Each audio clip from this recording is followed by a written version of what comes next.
সেই আল্লাহর পথে যদি যেতে চাই, আল্লাহ তাআলা কোরআন আয়াতে বলেছেন ওয়াল্লাযীনা কাফারু আউলিয়াউহুম, আর যারা অস্বীকার করে, আর যারা কুফরি করে, ওয়াল্লাযীনা কাফারু আউলিয়াউহুম,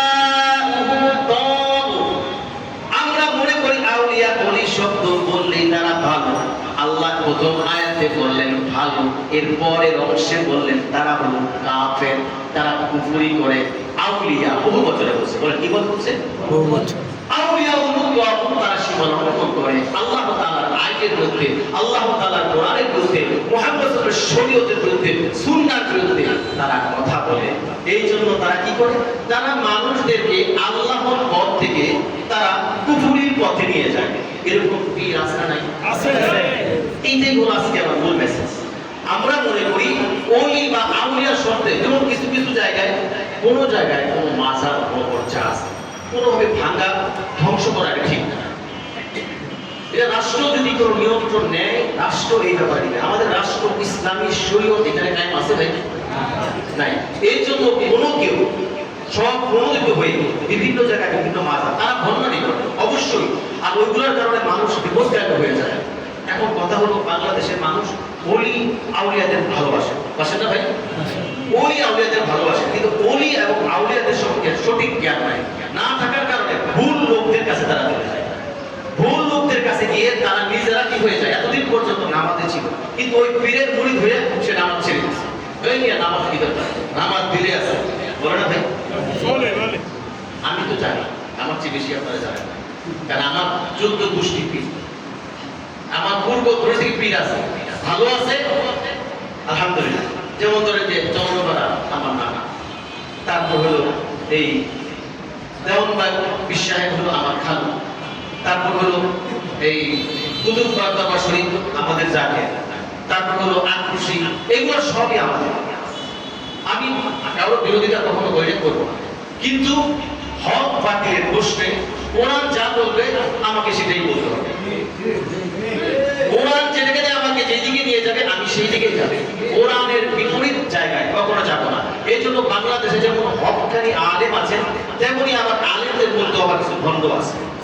আমি আমাদেরকে বলছি, আগে প্রথমে নিজেদেরকে বলছি, আলেমদের মধ্যে আবার নামধারী কিছু আলেম আছে, তারা ইলম ব্যবহার করে বা বিভিন্ন ভাবে তারা আজকে ভিন্ন ভিন্ন কথা বলে মানুষদেরকে বিপদগামী করে দেয়। এরকম আলেম যেমন আছে, তেমনি আল্লাহ তাআলার ওলিরা আছে, কিন্তু ওই সমস্ত ওলিরা, নামধারী ওলিরা, তারা কি করে? এই সমস্ত দরবার ব্যবহার করে তারা অর্থ সম্পদের পাহাড় করে যায়, অথচ তার ওই যে শ্রমিক লেভেলের যে মুরিদরা আছে তাদের জন্য কোনো খবর নাই। তারা যে গরিব আছে, তারা সারা জীবন গরিব হয়ে থাকে, তাদের জন্য খান তৈরি করে, তাদেরকে যদি আমার 1 লক্ষ মুরিদ থাকে, এর মধ্যে যদি আমি অন্তত 500 মুরিদরে আমি একটা কর্মসংস্থানের ব্যবস্থা করে দিই, পারি না ভাই? কয় জায়গায় করে, বরঞ্চ সে তার গাছের ফল, ডিম, মুরগি, টাকা পয়সা ধার করে হলো পীরকে দেন। কেন দেন? তার ভালোবাসা থেকে দেন, কারণ তার ওই জ্ঞানটুকু নাই। কে হকখানি কে বাতিল, এই বুঝটা তার নাই, যার কারণে তারা তাদের কাছে নিয়ে নিজের বাবা মানে দেয় না, কিন্তু পীরের পদবি নিয়ে তারা সেজদাও করতেছে এবং সমস্ত টাকা পয়সাও দিতেছে, অথচ নিজেও চলতে পারে না। এরকম সংখ্যক পীরও আছে। আবার এমন হকখানি পীর আছেন যারা মানুষের জন্য ন্যায় ইনসাফ প্রতিষ্ঠিত করতে চায়, ভালো কিছু করতে চায়। এই জন্য ভালো যারা আছেন, হকখানি পীর যারা আছেন, আমরা তাদের কখনো বিরোধিতা, বরঞ্চ প্রত্যেক আলেম যদি হক হয়, সে যদি ইমানদার হয়, সে যদি আল্লাহ ভীরু হয়, আস্তে আস্তে সে ওলিতে পরিণত হয়ে যায়। বলে সুবহানাল্লাহ।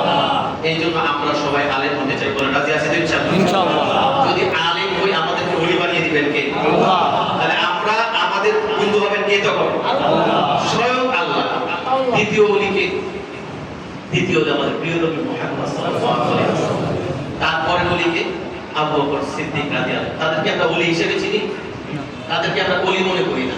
আল্লাহ নিজে নিজে এখানে ওলি বলতেছেন, মুহাম্মদ সাল্লাল্লাহু আলাইহি ওয়াসাল্লাম ওলি। ওলি মানে অভিভাবক, বলেন কি? অভিভাবক। তাহলে একজন পীরের কাছে গেলে আপনি নামাজ জানেন না, রোজা জানেন না, ভালো কাজ জানেন না, খারাপ কাজ করেন, আপনার ময়লা পাপাচারী ধ্বংস হয়ে গেছে, এই জায়গায় একজন আলেম, একজন পীর হুজুর কাছে গেলে, তার কাছে গেলে সে কি করতেছে? নামাজি হচ্ছে। তাই না? এই বিভিন্ন রকম যত বাংলাদেশের দরবারগুলো আছে, আমি দুই চার কয়েকজন ছাড়া অধিকাংশই ভালো, কয়েকজন ছাড়া অধিকাংশ বলি ভালো, কিন্তু এই কয়েকজনই কি করে এই সমস্ত অলিদের বদনাম করে ফেলে। এই জন্য যখন আমরা অলিদের ওই খারাপ গুণগুলোর কথা বলি, তখন অনেকে বলে অলির বিরোধিতা করছে, পীরের বিরোধিতা করছে, এরকম কথা বলে না ভাই? না, আমরা কি পীরের বিরোধিতা করছি নাকি? পীরের পক্ষে বলছি, কারণ পীর মানে কি ফার্সি শব্দ, পীর শব্দের অর্থ ফার্সি, মানে মুরব্বী, বুজুর্গ, আলেম হতে পারে। তো এই জন্য এটাকে পীর শব্দকে খারাপ ভাবে দিবেন না। এরপর আল্লাহ তাআলা বলেছেন, আল্লাহু ওয়ালিয়ুল্লাযীনা আমানু ইউখরিজুহুম মিনাজ-যুলুমাতি ইলান-নূর ওয়াল্লাযীনা কাফারু আউলিয়াউহুম।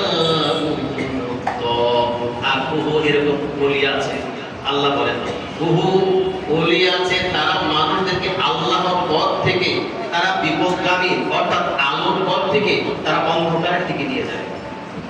মিনান নূরি ইলা যুলুমাত, তারা ছিল এতদিন যাই ছিল ভালো ছিল, এখন তার আগে বলছে নূরের পথ থেকে। এতদিন সে একটু একটু নামাজ পড়ছে, রোজা রাখছে, আবার পরেও নাই, খারাপ ভালো মিলাই ছিল, কিন্তু যখন পীরের মধ্যে হলো, এখন কিছু লোক আছে এই মেয়ে নামাজ হলো দিলে, নামাজ হলো কোথায়? এখন আল্লাহ রাসূলের আমাদের সঠিক সুযোগ দিয়ে যায়, তাই না? আলেম ওলামারা আমাদেরকে সঠিক ইবাদত দিয়ে যান। যেমন আমার আব্বার কথা বলি, ওনার আমার জীবনে কখনো দেখি নাই উনি নামাজ কখনো বাদ দিয়েছে, বা চন্দ্রবড় দরবার আমাদের যে নানাদান ছিলেন উনি ওনাকে কখনো দেখি নাই উনি নামাজ বাদ দিয়েছে, কিন্তু বহু মুরিদ আছে তাদের নামাজ পড়ে, মানে তারা ওই পীরের চেয়ে বড় হয়ে গেছে। বুঝছেন তো কথা? আমার কথা কি বুঝতেছেন না? মানে মুরিদ হয়েছে পীরের চেয়ে বড় হয়ে গেছে, কারণ কি সে মালিক ভাব বুঝে গেছে। ভাই আপনি যখন স্কুলে ভর্তি হবেন, মাদ্রাসায় ভর্তি হবেন, আপনাকে এই মাদ্রাসা 17, 18, 19 বছর পর্যন্ত শেষ করতে হবে। শেষ করার পর আপনি পিএইচডি করবেন, এমফিল করবেন, বিভিন্ন রকমের ডিগ্রি নেবেন। এই ডিগ্রিগুলো নেওয়ার পর তারপর সাথে আপনি মানে গবেষণা করবেন, বিজ্ঞানী হবেন, গবেষণা করে কোনো কিছু আবিষ্কার করতে পারবেন, তাই না? অর্থাৎ আপনাকে একটা পড়াশোনা শেষ না করে, গবেষণা না করে আপনার কোন নতুন কিছু আপনি আবিষ্কার করতে পারবেন না। আবিষ্কার করতে হলে আপনি গবেষণা লাগবে। কিন্তু দেখা যাচ্ছে এমন ব্যক্তি যে মনে করেন যে কোরআনের একটা আয়াত সঠিক করে তেলাওয়াত বলতেও পারে না, নামাজ পড়ে না, রোজা রাখে না, হ্যাঁ যাকাত দেয় না, যাকাত তো দেয় না, ম্যাক্সিমাম দরবারে যাকাত দেয় না, যাকাত দেয় না, দেয় না। এই যে অবস্থা, এই কারণে কি হয়ে যায়? হক্কানি পীরদের বদনাম হয়ে যায়। হক্কানি পীররা এটা করে, শাহজালাল রহমাতুল্লাহ আলাইহি তিনি কি করেছেন? তিনি কি শুধুমাত্র খানকায় বসেছিলেন? না, তিনি দরবারে নিয়ে ওই বাতিলদের বিরুদ্ধে যুদ্ধ করেছেন। তারপর হলো আমাদের এই যে ফরিদ চিশতি আজমিরি রহমাতুল্লাহ, তিনি কি করেছেন? তিনি ভারতের মধ্যে ওই হিন্দু ওই সমস্ত যারা নাকি ইসলাম বিদ্বেষী ছিল তাদের বিরুদ্ধে তিনি জিহাদ করেছেন। জিহাদ করে ইসলামকে প্রতিষ্ঠিত করেছেন। ইসলামের সৌন্দর্য দেখে অগণিত মানুষ তাদের মুরিদ হয়েছে এবং ইসলামের পথে আসতে বলে সুবহানাল্লাহ। কিন্তু বলি নাই আমরা শাহজালাল রহমাতুল্লাহ ওলি মনে করি, আমরা আব্দুল কাদের জিলানী রহমাতুল্লাহ ওলি মনে করি, কিন্তু আমরা ইমাম বুখারীকে ওলি মনে করি না। বুঝলেন? একটু দিলের কাছে শুনেন, ইমাম বুখারীকে ওলি মনে করি না। এই যে আমরা ওলি মনে করা, যদি ইমাম বুখারী, ইমাম শাফি, ইমাম তিরমিজি, আবু দাউদ, তারা প্রত্যেকেই ছিলেন বড় বড় ওলি, কিন্তু তাদের শব্দের সাথে পীর ওলি শব্দ কোনো নাই। কারণ কি? কারণ তারা গবেষণা করে এবং আত্মশুদ্ধির চূড়ান্ত। ইমাম ফখরুদ্দিন রাজি তাফসীরে কাবীর 32 খণ্ড, এই যে আমার কথা তাফসীরে কাবীর থেকে বেশি কথা বলেন, এখানে হলো আত্মশুদ্ধি বা মহাবিজ্ঞান নিয়ে উনি যেভাবে বর্ণনা করেছেন, আল্লাহ বলেছিলেন তারা শুধুমাত্র খানকায় বসে থাকেন নাই, তারা কোরআন নিয়ে গবেষণা করেছেন, কোরআনের বিভিন্ন বিষয় বের করেছেন, তাফসীর করেছেন। ইমাম ফখরুদ্দিন রাজি তার জীবনী পড়ে দেখবেন, বাংলায় পাওয়া যায়, পড়ে দেখবেন। তারপর শাইখ মুহাম্মদ আব্দুল কাদের জিলানী রহমাতুল্লাহ আলাইহি প্রত্যেকের দ্বারা